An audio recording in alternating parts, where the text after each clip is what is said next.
तो hello guys, welcome to our channel. आशा करता हूँ आप सभी अच्छे होंगे, अपना ख्याल रख रहे होंगे। तो दोस्तों, आज हम लोग कंप्यूटर के कुछ इंपॉर्टेंट क्वेश्चन देखने वाले हैं जो आपके एग्जाम के लिए बहुत इंपॉर्टेंट होने वाले हैं। तो आई होप आप सभी का एग्जाम बहुत ही अच्छा जा रहा होगा, आपकी तैयारी भी बहुत ही अच्छी चल रही होगी। तो जिन दोस्तों के अभी तक एग्जाम कंप्लीट हो गए हैं वो भी अपनी तैयारी कैरी ऑन रख रहे हैं, जारी रखें। और जिनके एग्जाम होने वाले हैं वो क्वेश्चन देख लें, क्योंकि इसी तरीके के क्वेश्चन एग्जाम में पूछे जाने हैं। तो सबसे पहला हमारा क्वेश्चन है कि बाहरी आक्रमण मतलब आउटसाइड अटैक से नेटवर्क को बचाने का तरीका मैकेनिज्म क्या होता है। अगर कंप्यूटर में अटैक होने वाला है तो उसे कैसे बचाया जा सकता है। भाई, फायरवॉल का आप यूज़ कर सकते हैं, एंटीवायरस का, या फिर डिजिटल सिग्नेचर का, या फॉर्मेटिंग का यूज़ करेंगे। तो सिंपल सी बात है, अगर कंप्यूटर में अटैक हो रहा है तो हम लोग एंटीवायरस का यूज़ पहले ही से ही करेंगे, जिससे कंप्यूटर को आप बचा सकें। आगे देखते हैं, कंप्यूटर प्रोग्राम हेतु विकसित की गई सर्वप्रथम भाषा मतलब पहली लैंग्वेज कौन सी थी। तो वीवी डॉट नेट भी यूज़ होती है, फोर्ट्रान, बेसिक, या फिर जावा। तो जिसमें जावा और डॉट नेट अभी भी यूज़ होती है। फोर्ट्रॉन लेकिन सबसे पहली कंप्यूटर थी जो कंप्यूटर के प्रोग्राम्स को या सॉफ्टवेयर को विकसित करने के लिए यूज़ होती थी। आगे देखते हैं, सबसे पहले कंप्यूटर का नाम क्या था। तो सबसे पहला जो कंप्यूटर था उसका नाम था एनिएक। आपने नाम सुना होगा, एनिएक काफ़ी फेमस है, मतलब काफ़ी बार पूछा जा चुका है एग्ज़ाम में। तो ये अछूता नहीं है किसी भी एग्ज़ाम में।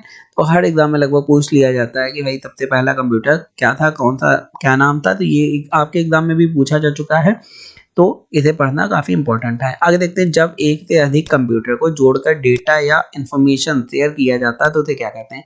अगर आप एक या एक से अधिक कंप्यूटर को जोड़ें और जो भी डेटा है, इंफॉर्मेशन है, उसे शेयर करें तो उसे क्या कहेंगे, नेटवर्किंग, डेटाबेस,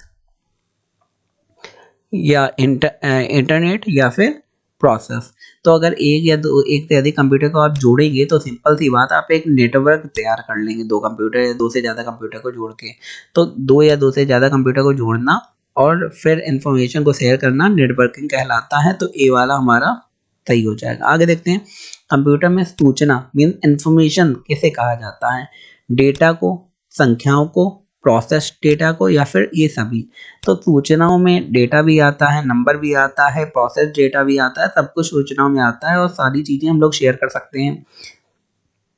तो जितने भी ऊपर वाले हैं सभी आंसर सही हैं, तो ये सभी आंसर हमारा सही हो जाएगा। कंप्यूटर के क्षेत्र में महान क्रांति मतलब रिवॉल्यूशन कब से आई। तो 1960 में कंप्यूटर के क्षेत्र में रिवॉल्यूशन आई है। ये भी बार बार पूछ दिया जाता है, तो आपको पता होना चाहिए। कंप्यूटर में भेजे गए डेटा को क्या कहते हैं। तो कंप्यूटर में हम लोग जो भी डेटा भेजते हैं उसे क्या कहेंगे, एल्गोरिदम, इनपुट, आउटपुट, या कैलकुलेशन। तो कंप्यूटर में डेटा भेजने की बात हो रही है यहाँ पे, तो इसे क्या कहेंगे, कंप्यूटर में अगर डेटा भेजेंगे तो इनपुट। जो भी डेटा या इन्फॉर्मेशन हम लोग कंप्यूटर में डालते हैं, जैसे कीबोर्ड है, कीबोर्ड का आप यूज़ करके क्या होता है, कुछ लिखते हैं कंप्यूटर में और वो पूरा कंप्यूटर में चला जाता है। तो आप कोई डेटा मतलब कुछ भी राइट कर रहे हैं, तो कोई डेटा आपने कंप्यूटर में भेजा तो उसे हम लोग इनपुट कहते हैं। आगे देखते हैं, एटीएम क्या होता है। भाई, बिना स्टाफ के नकदी निकालना मतलब किसी की जरूरत नहीं होती। बैंकों के स्टाफ मुक्तयुक्त काउंटर, बैंकों की शाखाएं, या इनमें से कोई नहीं। तो सिंपल सी बात है, जो एटीएम है बिना स्टाफ के नकदी निकालने वाला एक मशीन होती है। तो दोस्तों, आगे बढ़ने से पहले मैं आपसे एक रिक्वेस्ट करना चाहता हूँ कि अगर आपने अभी तक हमारे चैनल सब्सक्राइब नहीं करा, सब्सक्राइब कर लें, तो बेल आइकन को दबा दें, because your subscription is our motivation. अगर आप हमारे चैनल को लाइक करेंगे, सब्सक्राइब करेंगे, शेयर करेंगे, तो हमारा मोटिवेशन बढ़ेगा और हम आपके लिए और भी अच्छा कंटेंट लाएंगे। सब्सक्राइब करने का एक फ़ायदा और है कि जिससे आपको कभी भी ये हमारा चैनल ढूंढना नहीं पड़ेगा, बिकॉज हमारे चैनल में लगभग सारे सब्जेक्ट की तैयारी हो रही है। तो आपको जो भी सब्जेक्ट पढ़ना हो तो आपको अपडेट सबसे पहले आपको मिल जाएगी अगर आप सब्सक्राइब कर लेंगे। आगे देखते हैं, कंप्यूटर प्रोसेस द्वारा इंफॉर्मेशन में किसे परिवर्तित किया जाता है। कंप्यूटर में प्रोसेसिंग होती है, आपको पता ही है, और जो भी इंफॉर्मेशन होती है उसे किस में परिवर्तित करा जाता है। तो प्रोसेसिंग के बाद जो इन्फॉर्मेशन होती है उसे इनपुट में परिवर्तित करा जाता है, डेटा में, नंबर, या सभी कथन सत्य हैं। तो कोई भी इन्फॉर्मेशन होती है उसे डेटा में हम लोग परिवर्तित करते हैं और वो इन्फॉर्मेशन में कन्वर्ट हो जाता है। सिंपल सी बात है, जो भी कंप्यूटर में आप राइट करते हैं या कोई डॉक्यूमेंट है तो वो डेटा में परिवर्तित हो जाता है, उसे हम लोग डेटा वो कहते हैं। जैसे मैंने कहा था कि डेटा क्या क्या होता है, इमेज भी आपका एक डेटा हो गया, जो आपने लिखा है, वर्ड फाइल, एक्सेल फाइल, वो सब डेटा हो गई, जितना भी कंप्यूटर में आप डाल रहे हैं वो सब डेटा है। भारत में निर्मित परम, परम कौन सा है? Super computer. किस प्रकार का कंप्यूटर है? तो परम माइक्रो है या मिनी है, मेन फ्रेम या सुपर? तो सिंपल सी बात है, परम सुपर कंप्यूटर है जो बड़ी बड़ी ऑर्गेनाइजेशन यूज करती है, लाइक इसरो हो गई या बड़ी कोई संस्थान है, वही ये सब कंप्यूटर यूज करती हैं। आधुनिक कंप्यूटर, मॉडर्न कंप्यूटर की खोज कब हुई थी? तो 1951 में मॉडर्न कंप्यूटर की खोज हुई थी। ये भी इंपॉर्टेंट क्वेश्चन है कि आधुनिक कंप्यूटर की खोज कब हुई थी? आगे, भारत में निर्मित परम कंप्यूटर किस प्रकार का कंप्यूटर है? तो ये सुपर कंप्यूटर है। आगे देखते हैं क्वेश्चन। क्वेश्चन दिया है कि आधुनिक कंप्यूटर की खोज गणना संयंत्र अबेकस का आविष्कार किस देश में हुआ था? ये आपको पता ही है कि भाई अबेकस का आविष्कार हुआ था, ये आपको पता है, लेकिन किस देश में हुआ था ये आपको नहीं पता होगा। तो अबेकस का आविष्कार किस देश में हुआ था? चीन में। अब जैसे आपने पढ़ा होगा कागज का आविष्कार भी चीन में हुआ था। तो काफी सारी ऐसी चीजें हैं जो इम्पोर्टेंट है, और चीन में, चाइना में जिसका आविष्कार हुआ था। तो अबेकस उसमें एक है जिससे हम लोग गणना करते हैं। आपने देखा होगा इस टाइप का होता है। उसमें आपने अगर 5th या 6th की बुक में आपको मिल जाएगा। तो इसे बेसिकली गणना करने के लिए यूज होता था। तो इसमें इस टाइप के यहाँ पे होते थे, तो इसे 1 2 करके आगे खिसकाते जाते थे, तो हम लोग काउंट कर सकते थे। बेसिकली काउंटिंग में इसका यूज होता था। आगे देखते हैं। इंटीग्रेटेड सर्किट चिप का आविष्कार किसने करा था? अच्छा, जैसा मैंने बताया कि आईसी हो गया या ट्रांजिस्टर हो गया, तो ये कौन से जनरेशन में यूज होते थे, like first generation, second generation, third generation?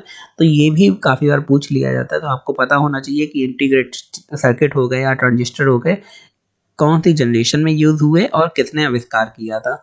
तो आईसी का आविष्कार, इंटीग्रेटेड सर्किट का आविष्कार किसने किया? Charles Babbage. इन्हें तो भाई कंप्यूटर का आविष्कारक जन्मदाता कहा जाता है। सीरमैन ने, या फिर रॉबर्ट नायक ने, या फिर जेकेलवी-एस ने। ये मैंने आपको बताया भी, ये काफी इंपॉर्टेंट है क्योंकि जेकेलवी-एस ने इंटीग्रेटेड सर्किट मीन्स आईसी का आविष्कार किया था। आगे देखें, रैम किस प्रकार की मेमोरी है? आपको बताया है कि भाई कंप्यूटर में 2 तरीके की मेमोरी होती है, एक रैम होती है, एक रोम होती है। रैम कम होती है क्योंकि उसे थोड़े समय के लिए सॉफ्टवेयर को चलाना पड़ता है, और रोम ज़्यादा होती है क्योंकि उसे एक लंबे समय तक के लिए सॉफ्टवेयर को स्टोर करना पड़ता है। तो जब कोई हम लोग सॉफ्टवेयर ओपन करते हैं, वो सीधे रोम से रैम में आता है, यहाँ पे ओपन होता है, और जब तक हम लोग चलाते हैं तब तक वो ओपन रहता है। उसके बाद क्लोज करते हैं तो फिर वो रैम को खाली करके रोम में पहुँच जाता है।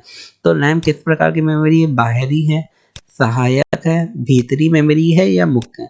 तो ये मुख्य मेमोरी है। हिंदी में मुख्य है, इंग्लिश में इसे मेन मेमोरी कह सकते हैं। जब भी आपसे मेन मेमोरी पूछी जाएगी वो रैम हम लोग कहेंगे। जब आपसे सेकेंडरी मेमोरी पूछी जाएगी तब आप कहेंगे कि हार्ड डिस्क, या फिर जो जो भी बाहर से मेमोरी लगाई जाती है वो सारी सेकेंडरी मेमोरी में काउंट करी जाती हैं। तो दोस्तों, ये थे आज के हमारे कंप्यूटर के इंपॉर्टेंट क्वेश्चन। आई होप आपको वीडियो अच्छा लगा होगा, इन्फॉर्मेटिव लगा होगा। अगर लगा है तो हमारे चैनल को लाइक शेयर सब्सक्राइब करना ना भूलें। दोस्तों, बाकी सब्जेक्ट की तैयारी हमारे चैनल में हो रही है, तो अगर आपको किसी भी सब्जेक्ट की वीडियो देखने हैं तो हमारे चैनल में जाके सारे वीडियो देख सकते हैं। एग्जाम के लिए सारे ही वीडियो काफ़ी इंपॉर्टेंट है। धन्यवाद।